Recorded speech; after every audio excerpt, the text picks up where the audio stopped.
Hello guys, দেখো আজকে এতদিন পর মা আর বুনি ঘর চলে এসছে মামার বাড়ি থেকে। দেখছো জিনিসপত্র ব্যাগ এখনো সব পড়ে আছে, জল খেয়েছে মহারানী।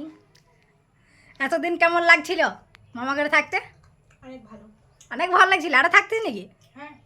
হ্যাঁ, এবার চলে এসছিস, ভালো করেছিস। এবারে মন দিয়ে ঘরের কাজ টাজগুলো কর, ঘর বাগাগুটো কর। দেখতেই তো পেয়েছিস আমি কেমন করে রেখেছি। এবারে ঠিক কর মা আর তুই। আমিও এবারে চলে যাব জামুরিয়া আর দু একদিন পর। আমার অনেক দিন থাকা হয়ে গেল।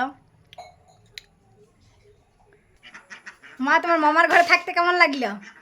ভালোই লাগছিল। আজকের দিনে থাকার খুবই শখ ছিল, ভাগ্য চলছিল। তুই বলছি মা চলে এসো চলে এসো, আমি চলে এলাম। তোর কেন মনে খারাপ হয়? ও, তাহলে মায়ের মনে আরো আজকে থাকার ইচ্ছে ছিল। আজকে আজকে তো দিনটা আমার অনেক অনেক অনেক থাকার ইচ্ছা ছিল, কিন্তু তোর জন্যই তো আসতে হলো। এরা মানে মানে কি বলবো, বসতে চাইলে এরা বা শুইতে চাই। মানে কি বলবো, এতদিন থাকতে দিলুম, একদিন বলে এক সপ্তাহ থাকতে দিলুম, তাও এদের মন ভরে না। কি আর বলবো, কিছু বলার নেই। গাইস দেখো, আমাদের হাঁসগুলা সব ধান খেয়েছে। হাঁসগুলো ভয়ে চলে গেছে, ক্যামেরা নিয়ে গেলে ভয়ে পালাই নিয়েছে হাঁস।